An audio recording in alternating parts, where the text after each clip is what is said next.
우리 사이에 그 끊어졌던 그 단절만이 회복된 것이 아니라 이제 그리스도 예수 안에 있는 모든 사람들이 그분 안에서 하나 되는 그런 일들이 일어났습니다. 그래서 오늘도 우리가 성별도 다르고 나이도 다르고 자라온 배경도 다르고 모든 것이 다 다른 사람들이지만 우리가 한 분 그 하나님을 예배하기 위해서 이 자리에 지금 모여 있습니다. 이것이 정말 놀랍고 기적 같은 일입니다. 은혜로다 주와 함께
지난주까지 저희는 사형리를 중심으로 복음을 나누었습니다. 오늘은 지난 4주간의 말씀을 조금 더 마음에 새기기 위해서 재미있고 특별한 시간을 좀 가지려고 합니다. 바로 사형님 어디 갔지? 바로 여러분 사형님 2집 8집 만들기를 오늘 예배 시간에 하겠습니다. 자, 하나씩 나눠주시고요. 네, 여러분 날도 덥고 이럴 때는 이렇게 재밌는 거 하면서 예배를 드려야 안 졸리고 좋겠죠. 자, 여러분 일단 제일 먼저 노란색, 노란색 같기도 하고 황금색 같기도 하죠. 자, 동그란 노란색 디지를 하나 드시고, 자, 이 노란색이 상징하는 것은 저희가 1월리에서 봤죠. 하나님은 우리를 사랑하시고 우리가 놀라운 계획을 가지고 계셨죠. 그래서 뭘 만드셨어요? 천지 만물을 창조하시고 아담과 하와를 어디에 두셨죠? 에덴. 에덴은 곧 어디예요? 천국이죠. 천국. 이 황금색은 하나님의 나라, 창조의 풍성함을 나타내는 천국을 상징합니다. 자, 이 노란색을 제일 먼저 끼우십시오. 줄 세 줄 중에 하나에만 끼우시면 돼요. 나머지 두 줄은 그냥 옆에 그냥 거두는 줄입니다. 줄 하나에만 끼우시면 됩니다. 자, 노란색을 끼우셨죠? 자, 다음에 그런데 여러분 이 에덴에서 쫓겨났잖아요. 하나님이 주신 풍성함을 잃어버렸어요. 왜 그렇죠? 죄. 여러분 검정색은 죄를 상징합니다. 죄로 인해서 우리가 하나님이 주신 풍성함을 잃어버렸죠. 자, 황금색 다음에는 검정색을 끼우시면 됩니다. 한 줄에다 끼우는 겁니다. 한 줄에다가. 그러면 사람이 이렇게 죄에 빠져서 하나님과 단절되었죠. 근데 이 하나님과 단절된 우리의 관계를 누가 이어주셨어요? 예수 그리스도의 십자가 보혈. 여러분 빨간색은 예수님의 십자가의 보혈을 상징합니다. 그래서 빨간색을 먼저 끼우셔도 되고, 원래 이 그림에는 십자가를 제일 마지막에 끼우게 했는데 저는 십자가를 이 빨간색의 앞 뒤쪽에 아무데나, 그러니까 빨간색을 먼저 끼우시든지 십자가를 먼저 끼우시든지, 네, 저는 빨간색을 먼저 끼우겠습니다. 우리의 죄를 예수님이 십자가에서 깨끗게 씻어주셨죠. 그래서 예수님의 보혈과 십자가를 상징하는 이 십자가 펜던트를 끼워주시면 되겠습니다.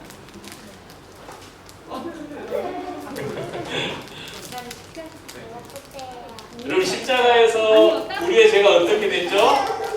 깨끗하게 씻어졌죠.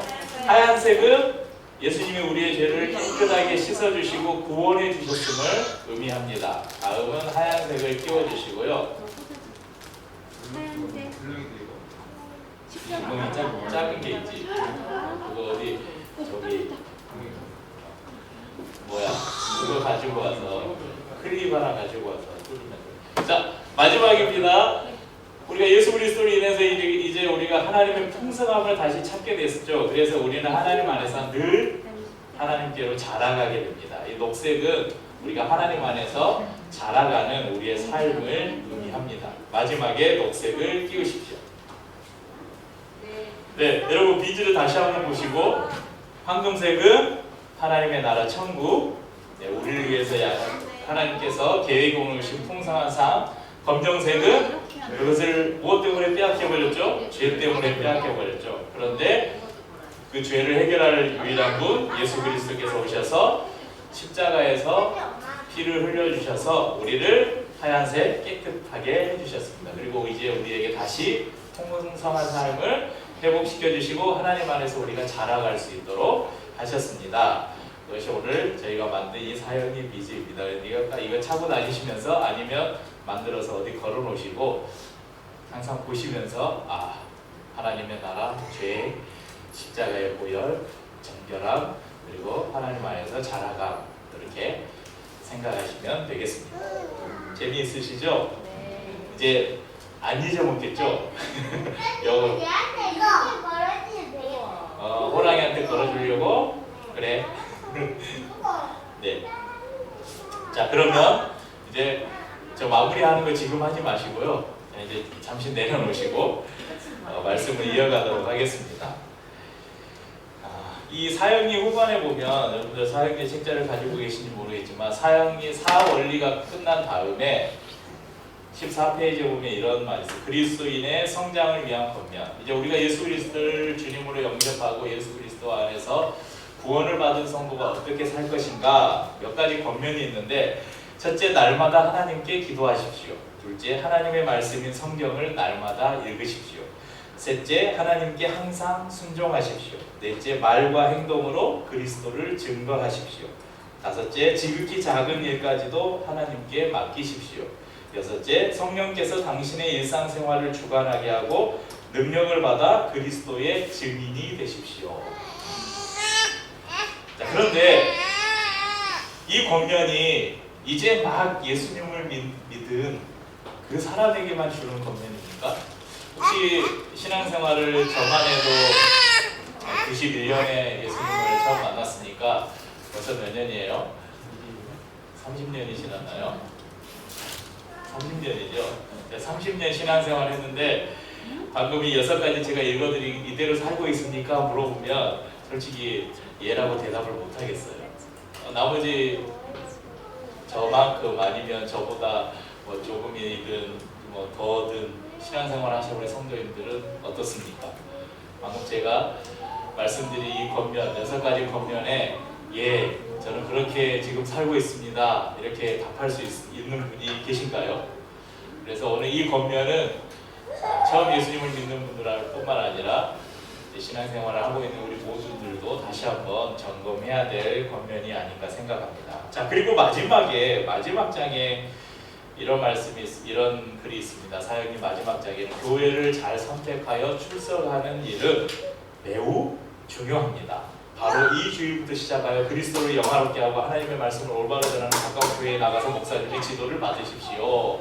사형리가 이렇게 마지막으로 끝내면서, 사형리는 물론 사형리에 대한 신학적인 비판도 있고 여러 가지 문제점들도 있는 것이 사실이지만, 일단 우리는 그 안에서 우리가 필요한 부분만을 빼내서 여러분들과 함께 나누겠습니다. 그런데 사형리 마지막에 우리에게 이야기하는 것이 뭐냐면, 예수 그리스도를 만났다면, 이제 예수님을 나의 구주로 영접했다면 무엇을 하라고 이야기해요?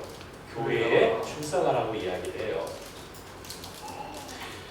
여러분, 제가 가끔 캠핑을 가는데 캠핑의 꽃은 뭔지 아세요? 캠핑의 꽃은 바베큐가 아니고 캠핑의 꽃은 불멍입니다. 저는 불멍을 하러 캠핑을 가는데 이렇게 화롯대에 장작을 모아놓고 불을 탁 피워놓으면 그 불꽃이 타들어가는 그 소리와 장작이 탁탁탁 이렇게 타는 소리를 막 듣고 있으면, 이제 낚싯대 들여놓고 물을 멍하니 보는 건 물멍, 불을 멍하니 보고 있는 건 불멍, 이렇게 이야기합니다. 또 그런 대회도 있더라고요. 한강에서 멍 때리기 대회 아세요? 네. 예전에 TV에도 나오고 그랬었는데 유명한 연예인이 1등하고 그런 대회도 있어요. 그냥 의자에 앉아서 아무 생각도 안 하고 멍하니 있는 대회가 있어요. 근데 이제 그런 거 이야기하려고 하는 건 아니고, 이 불멍을 하다 보면 장작을 여러 개 쌓아서 불을 한번 딱 붙여놓으면 장작이 굉장히 활활 타요. 근데 그 가운데서 세연아, 장작을 한 덩어리 딱 꺼내서 밖에다 꺼내놓으면 어떻게 될까요? 불나?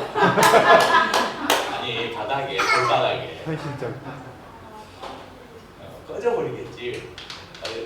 믿기지 않으면 한번 해보세요. 그러니까 활활 타던 장작 더미에서 장작 하나 딱 꺼내놔버리면 금방 꺼져버립니다. 이것을 교회, 이제 신앙생활하는 성도들과 교회의 관계로 자주 설명을 합니다. 그러니까 우리의 신앙, 우리의 믿음의 열정은 혼자서는 유지할 수 없다는 거예요. 아무리 내가 예수 그리스도를 만난 그 감격이 충만하고 믿음이 충만해서 이제 내가 뭔가 모든 걸 다 할 수 있을 것 같은 거는 막 마음이 예수를 믿은 그 순간에는 있어요. 그런데 자기 혼자 했다 보면 그 열정은 금세 식어져 버리고 맙니다. 그래서 예수를 믿는 성도들은 반드시 교회를 선택해서 교회에 출석하는 것이 중요합니다. 여러분, 하나님과 우리와의 관계는 그리스도를 통해서 가능해졌어요. 그렇지만 그 하나님을 향한 믿음이 식지 않고 자라가기 위해서는 교회가 반드시 필요합니다. 여러분, 교회를 잘 선택해서 교회에 출석하는 것, 그건 참 중요한 일인데 쉬운 일은 아닙니다. 하나님의 교회를 어떤 교회는 좋은 교회, 어떤 교회는 나쁜 교회 이렇게 구분하는 것 자체가 어찌 보면 모순이고, 교회라는 것을 정의하는 것으로 보면 좋은 교회, 나쁜 교회 이렇게 구분하는 것은 어찌보면 모순이고, 또 그렇게 지금 구분할 수밖에 없는 지금의 이 시대가 어쩌면 우리에게 참 슬픈 일이 아닌가 합니다. 지난주에도 미리 말씀드린 것처럼 앞으로 몇 주간 이제 예수를 믿으면 우리가 교회 생활을 해야 되는데, 그럼 교회가 무엇인가? 교회에서 만나는 여러 가지 궁금증들을 해결하는 슬기로운 교회 생활, 이 제목을 가지고 몇 주간 말씀을 나누려고 합니다. 오늘은 그 가장 첫 번째로 교회 생활이니까 교회가 뭔지를 알아야죠. 과연 우리가 다니는 이 교회가 무엇인가? 여러분, 교회를 다닌다는 것은 우리나라 상황에서 기독교에서 교회를 다닌다는 것은 곧 무엇을 말합니까? 예수를 믿는다는 것을 말하죠. 그러니까 누가 예수를 믿는다, 나는 기독교인입니다, 나는 예수님을 믿습니다 하면 어떻게 이해를 해요? 저 사람은 교회를 다니는 사람이다, 이렇게 이야기하죠. 그러니까 교회와 그리스도인은 우리나라의 상황에서는 거의 동일시되고 있습니다. 칼빈은 이런 이야기를, 우리 개신교의 아버지라고 할 수 있는 우리 칼뱅 선생님이 이런 이야기를 해서 교회는 어머니다. 우리 이제 교회에 우리 어린 아이들이 많아서 참 좋습니다. 가장 어린 우리 하빈이 자고 있는데, 그럼 이제 하빈이가 어머니 품에서 잠자고 있잖아요. 하빈이에게 엄마가 없으면 어떻게 될까요? 아빠가 네, 아빠가 키우면 되죠. 네.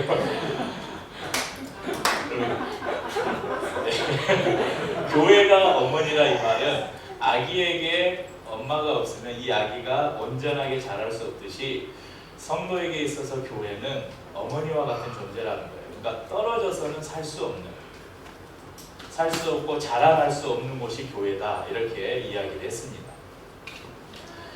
우리가 예수를 믿고 다니는 교회, 그리고 지금 우리가 어디에 와 있어요? 교회에 와 있잖아요. 무슨 교회?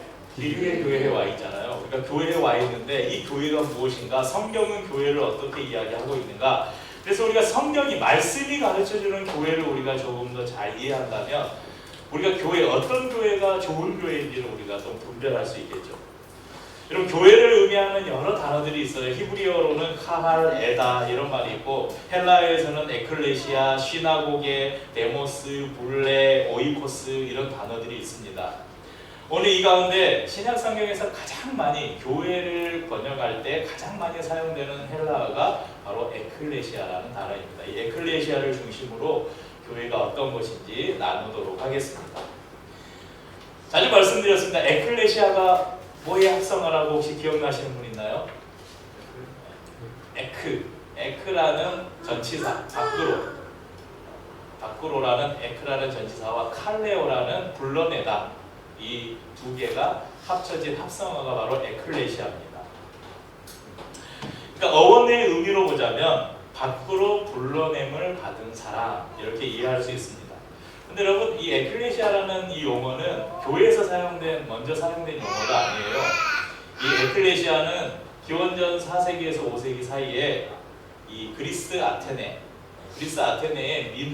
민회를 말하는 용어였어요. 에클레시아가. 그러니까 당시에 누구 왕 이름을 봤는데 제가 까먹었어요. 어떤 왕이, 그 그리스의 왕이 이 너무 강화되어 있는 귀족들의 그 권한을 축소시키고 일반 평민들, 국민들의 그 권한을 조금 더 강화시키기 위해서 뭘 만들었냐면 민회를 만들었는데, 그러니까 국가의 중요한 일을 결정할 때 예전에는 귀족들이나 몇 사람이 모여서 어떤 일을 결정했는데, 이제는 성인, 남자, 그리고 시민권을 가진 자유인, 그러니까 이 조건에 해당하는 모든 사람들을 한 장소에 불러 모은 거예요.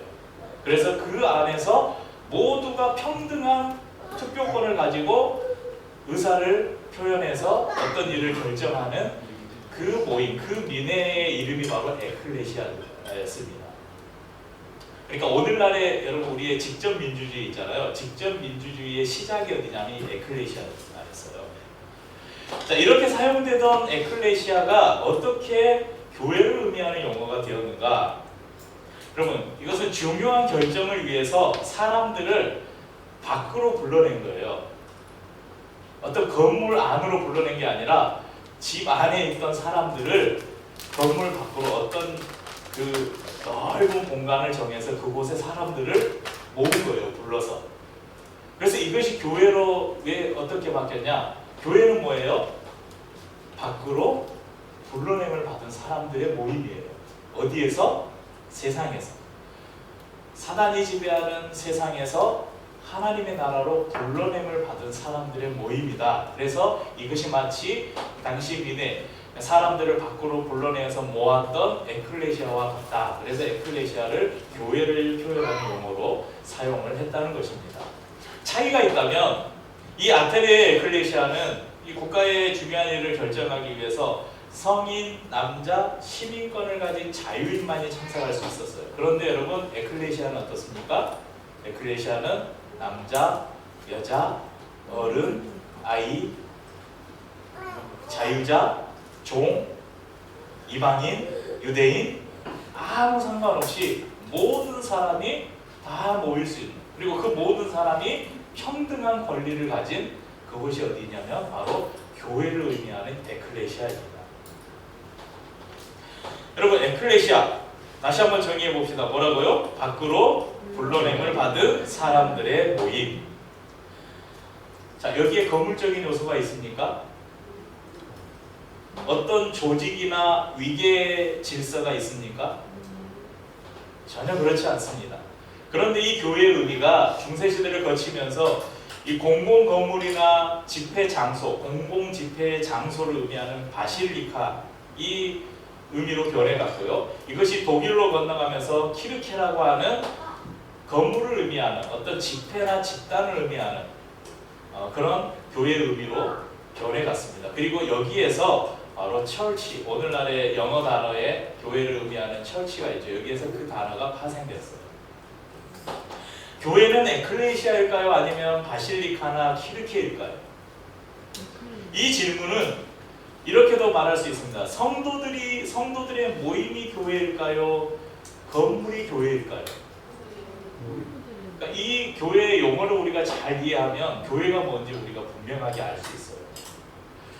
여러분, 성도들이 모여있는 곳이 교회입니까? 아니면 십자가 종탑이나 교회 간판이 걸려있는 그 공간, 그 건물이 교회입니까? 세연이도 알잖아. 여러분, 에클레시아는 신약 성경에 112회가 나온다 그래요. 그런데 복음서에는 유일하게 마태복음에만 나와요. 그런데 그 마태복음에 나오는 것이 오늘 저희가 읽은 16장 18절에 한번 나오고요, 18장 17절에 한번 나와요. 딱 두 군데, 복음서에는 두 군데만 나옵니다. 나중에 또 말씀을 드리겠지만 이 에클레시아는 거의 바울의 용어였어요. 바울이 교회를 가리키는 용어로 굉장히 많이 사용돼요. 바울 서신에 무지 많이 등장합니다. 왜 바울이 에클레시아라는 단어를 의도적으로 사용했는지를 나중에 또 말씀을 드리겠습니다. 빌립보서가 아니고 빌립보 가이사랴 지방에서 예수님께서 제자들에게 묻습니다. 사람들이 나를 누구라 하더냐? 그러니까 제자들이 대답해요. 누구는 세례 요한이라고 하고, 누구는 엘리야라고도 하고, 또 어떤 사람들은 에레미야나 아니면 에레미야 같은 선지자라고도 합니다. 이렇게 대답합니다. 그때 예수님께서 제자들에게 다시 물어요. 그러면 사람들은 그렇게 생각하는데 너희는 나를 누구라고 생각하느냐? 이렇게 물어요. 그때 나서기 좋아하는 제자 베드로가 저요 하면서 주는 그리스도시요 살아계신 하나님의 아들이십니다. 이게 100점짜리 답이거든요. 그러니까 예수님께서 베드로를 칭찬해요. 이야, 네 말이 맞다. 그런데 베드로야, 네가 그렇게 고백할 수 있는 것, 네가 그렇게 알고 있는 그것은 하나님이 너에게 알려주신 거다. 이렇게 이야기해요. 여러분, 제가 우리 영접 기도를 하면서 말씀드렸잖아요. 우리가 예수님을 주로 고백할 수 있는 것, 이것은 우리가 우리의 마음을 문을 열어서 가능한 일이지만 그 마음의 문을 열게 계속 우리를 녹화하시고 우리를 찾아오시는 분이 누구시라고요? 하나님이세요. 그러니까 우리가 은혜로 말미암지 않고는 예수님을 주로 고백할 수가 없어요. 그러니까 베드로가 주는 그리스도시요 살아계신 하나님의 아들이십니다 고백할 수 있었던 것도 결국은 하나님의 은혜였다는 것입니다. 어쨌든 베드로가 100점짜리 답을 했어요. 그래서 예수님께서 베드로를 칭찬하시면서 말씀하셔요. 16장 18절 같이 한번 읽어볼까요? 마태복음 16장 18절입니다. 또 내가 내게 이르노니 너는 베드로라. 내가 이 반석 위에 내 교회를 세우리니 음부의 권세가 이기지 못하리라. 이게 뭐 음부는 지옥의 권세예요. 사탄의 권세라고도 이야기할 수 있습니다. 자, 예수님께서 베드로에게 내가 이 반석 위에 교회를 세우겠다. 예수님께서, 여러분, 교회는 사람들이 세운 모임이 아니에요. 교회는 예수님께서 세우신 곳이 교회예요. 근데 예수님께서 이렇게 말씀하셔요. 내가 이 반석 위에 교회를 세우겠다. 그럼 공교롭게도 베드로의 이름이 페트라거든요. 페트라. 페트라의 뜻이 반석이에요. 반석. 예수님께서 내가 이 반석 위에 교회를 세우겠다. 그러니까 사람들이, 어떤 사람들은 이것을 해석할 때 그렇게 해석한 거예요. 아, 여기서 이 반석은 페트라, 베드로다. 그러니까 베드로를 통해서, 베드로로 인해서 교회를 세우겠다. 그래서 여러분, 그 교회가 지금까지 쭉 이어지고 있는 교회가 있어요. 그래서 이제 천주교의 교회예요. 그래서 지금도 천주교는 이 베드로가 수제자였잖아요. 예수님의 수제자. 그러니까 교회의 수장으로서 베드로가 가진 그 사도의 권위가 지금도 계속 이어져 오고 있다고 믿어요. 그래서 여러분, 이제 천주교의 그 교황, 여러분, 천주교는 제가 지난주에 저희 그 성당을 다니는 드럼 수강생, 고3 수강생하고 같이 오랜만에 밥을 먹으면서 이런저런 이야기를 하면서 좀 격려해주는 시간을 가졌는데, 걔하고 이야기하면서 제가 성당과 제 상황이나 이런 저희 교회 이야기를 해주면서, 야, 성당은 프랜차이즈고 저기 교회는 개인 사업자야, 자영업자야 이렇게 이야기를 했어요. 여러분, 성당은 모든 임명이나 재정이라는 권한들이 어디에 있냐면 교황청에 있어요. 여기 있는 박촌 성당, 뭐 어디 성당, 이런 모든 이 성당, 전 세계의 모든 성당에 대한 권한이 어디에 있냐면 로마에 있는 교황청에 있어요. 바티칸 시티에 있는 교황청에 교황이 가지고 있어요. 그 뿌리를 쫓아가면 이 말씀이에요.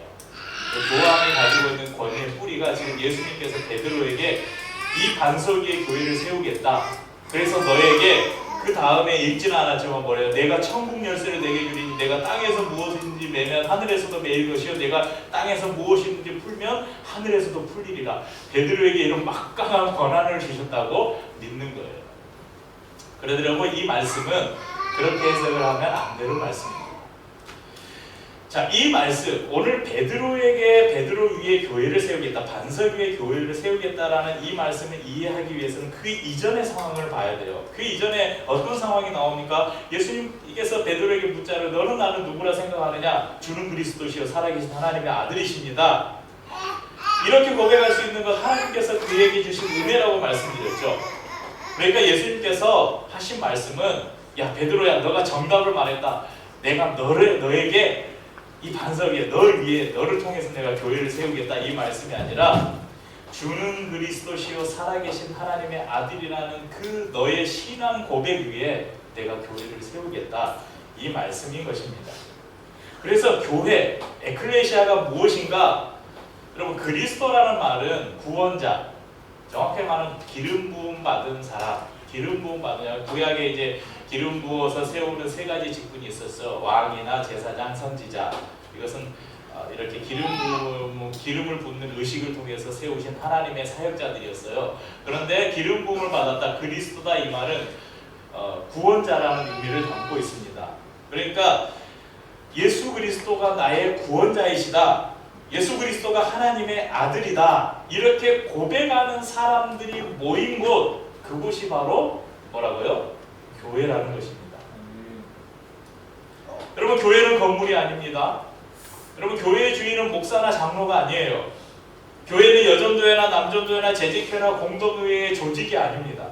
교회는 예수를 주로 고백하는 사람들, 세상에서 불러내셔서 남자나 여자나 어른이나 아이나 유대인이나 이방인이나 주인이나 노예나 차별 없이 하나가 되게 하신 곳이 바로 교회입니다.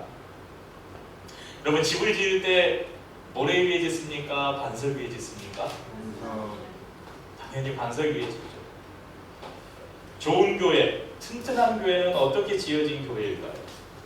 여러분, 수백억을 들여서 크게, 저 교회는 몇 평짜리 지었네, 나는 더 크게, 저 교회는 얼마를 들였다네, 저렇게 멋지게 지었다네, 나는 더 멋있게.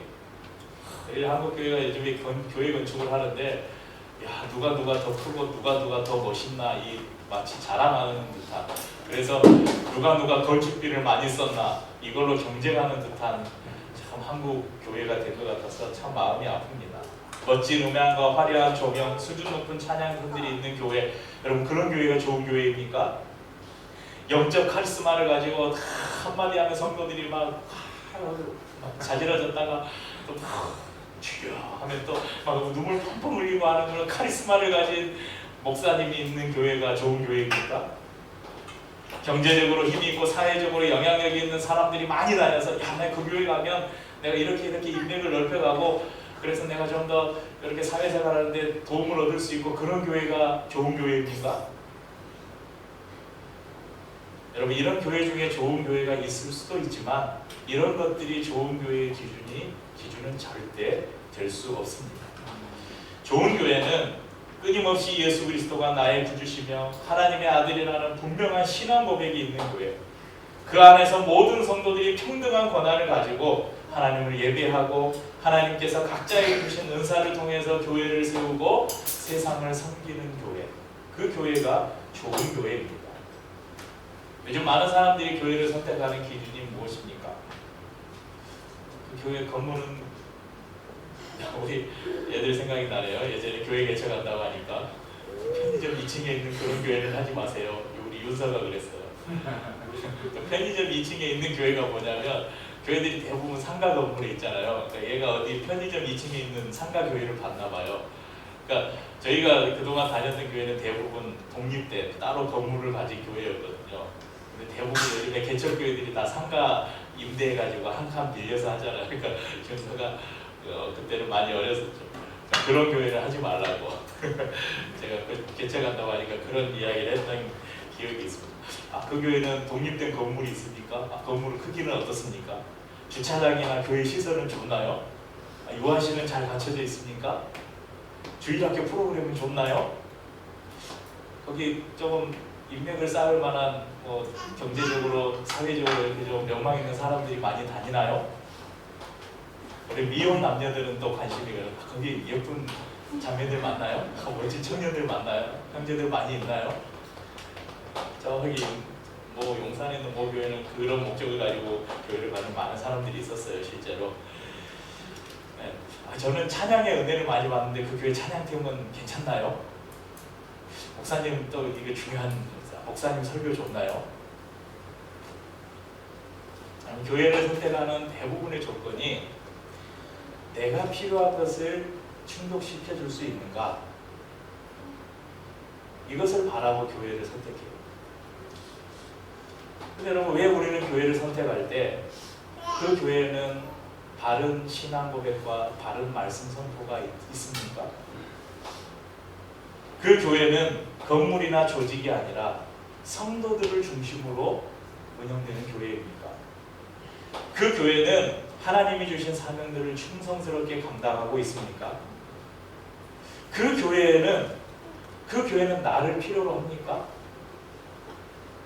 내가 그 교회에서 섬기고 헌신할 수 있습니까? 왜 우리는 이렇게 교회를 선택하지 못하냐 이거예요.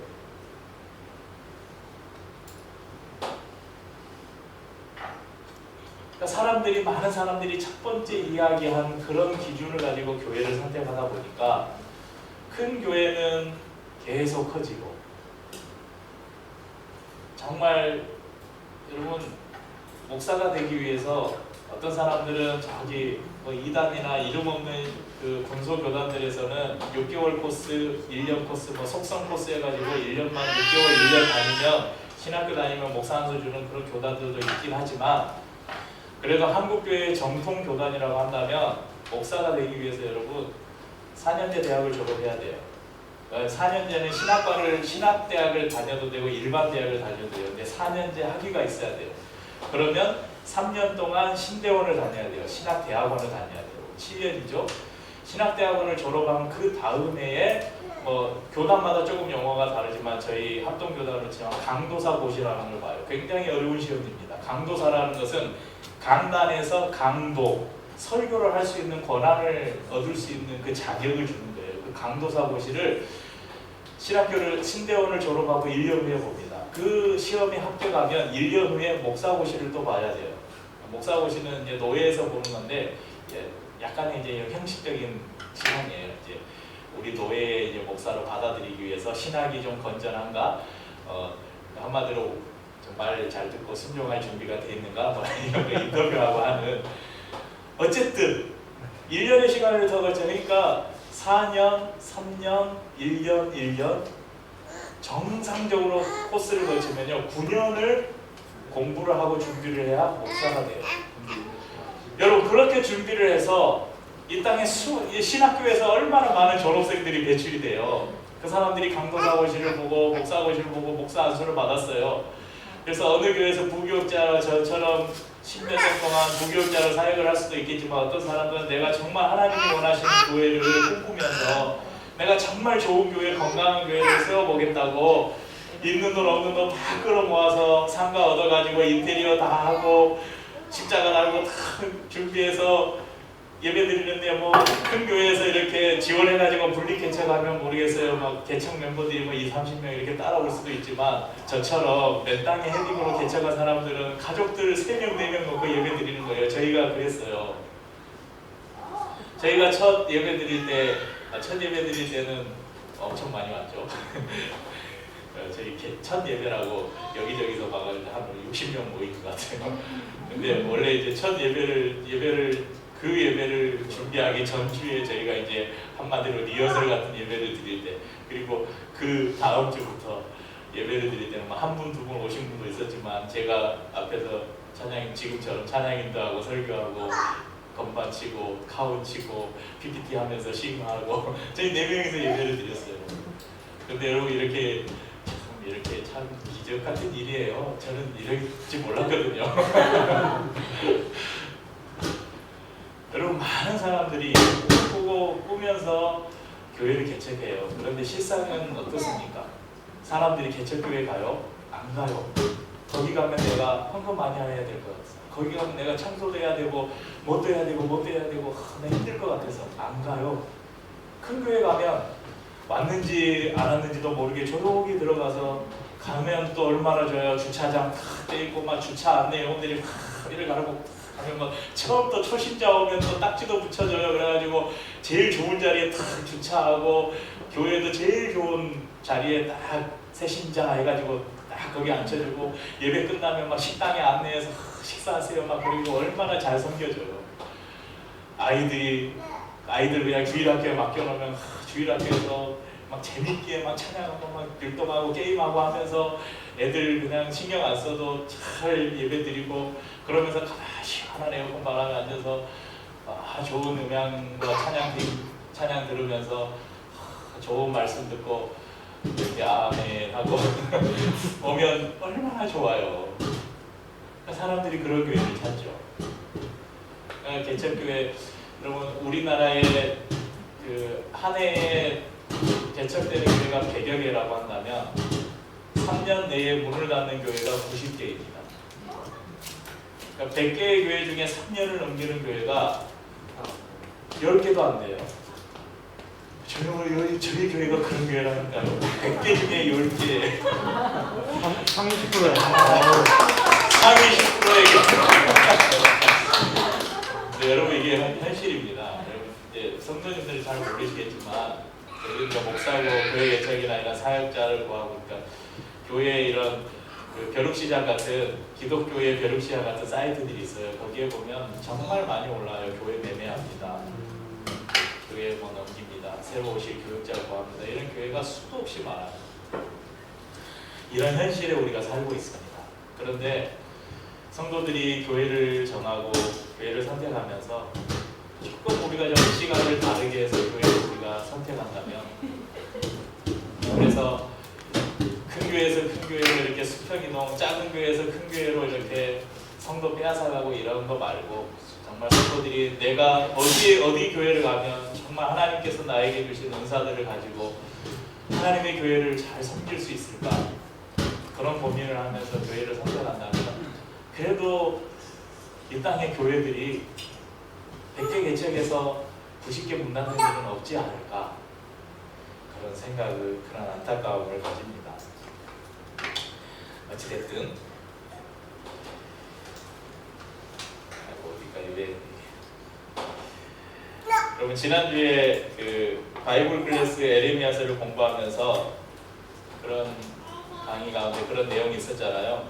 한국 교회가 그간 이룬 성장의 뒷면에 그 지난 그 군사 정권들과 결탁하고 군사 정권들의 비호를 받으면서 한국 교회가 여러 가지 프리미엄들 혜택들을 누리면서 지금까지 성장해 왔던 것, 그리고 그것은 지금도 보수적인 교회들을 중심으로 여전히 계속되고 있다는 것을 우리가 들었습니다.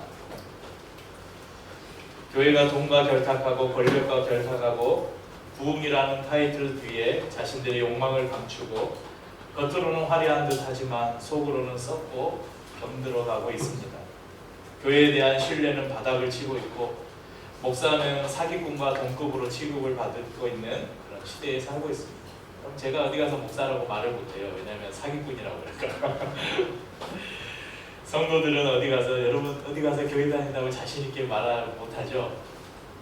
네. 그럼 교회 다닌다 그러면 이제 조롱하는 시대가 됐거든요. 그럼 그때 불과 한 30년 전만 해도 그러지 않았어요.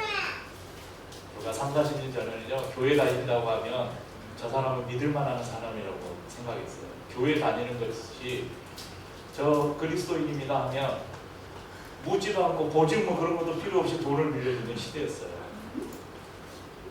진짜 그랬다니까요. 그럼 우리나라의 그 대부흥 운동이 일어날 때는 유무상통이 실제로 일어났어요. 사도행전에 있었던 사도행전에 성령이 임한 다음에 어떤 일이 일어났냐면 성도들이 자기의 것을 자기 것이라고 하지 않은 거예요. 내 돈, 내 집, 내 것을 내 것이라고 하지 않고 필요한 사람들에게 그냥 나눠주는 거예요. 그런데 우리나라에 대부흥 운동이 일어났을 때 실제 그런 일이 있었다니까요. 자기의 것을 다른 사람들에게 대가 없이 조건 없이 나눠주고 그런 일들이 있었어요. 그리고 지금도 어느 곳에는 많은 그런 공동체들이 있습니다. 이런 공동생활을 하는 그리스도인들의 모임도 있고요. 우리가 그렇게까지는 아닐지라도 그래도 이 사회에서 부끄럽지 않은 신뢰할 만한 사람들, 신뢰할 만한 교회를 저희가 회복돼야 되지 않을까 그런 생각을 합니다. 하나님께서 그루터기에 싹이 나듯이 이 땅에 수많은 그루터기들을 남겨놓으셨음을 또한 믿습니다. 그래서 교회가 무엇인지를 우리가 올바로 이해하고 예수를 믿는 분명한 믿음 안에서 우리 한 사람 한 사람이 교회는 여러분 건물이 아니라고 우리가 방금 이해를 했잖아요. 세연이도 이해를 하고 있잖아요. 교회는 누구예요? 우리예요. 교회는 나예요. 내가 교회예요. 그러니까 우리 한 사람 한 사람이 바른 신앙 고백 안에서 온전히 설 때 우리의 교회가 건강해질 것입니다. 그리고 그런 교회가 하나하나 세워지고 그런 교회가 많아질 때 한국 교회가 다시 새로워질 것을 기대합니다. 교회에 대해서 여러 가지 부분도 있고 이건 아주 기본적인 교회에 대한 신학적인 아주 기본적인 설명이고요. 앞으로 이제 교회의 실제적인 설명들은 우리가 앞으로 이제 슬기로운 교회 생활을 해 나갈 때 여러 가지 주제들은 다 교회 안에서 행해지고 있는 거잖아요. 그래서 계속해서 교회가 무엇인지를 설명을 드릴 것입니다. 마지막으로 우리 오늘 말씀 전체를 요약하는 요약할 수 있는 영상인데요. 영상 하나를 보고 오늘 말씀을 마치겠습니다. What is the church? Is the church a building? Is the church a pastor? Or the staff? Is the church the music? The tradition? Or the ministries? These are all good things, but they are not the church. Take them away, and the church is still here. Why? because you are still here. The church is you. The church is you with a purpose. The church is you on a mission. The church is you with a plan. A simple plan to plug into God at a weekend service, to charge up in a small group community, to live out using your gifts and passions, and to pass on your faith to those who do not know Christ. When you and I live like this, all the things we used to do in church become things we do as the church. God desires it. The world needs it. And we are called to be it. What is the church? The church is you.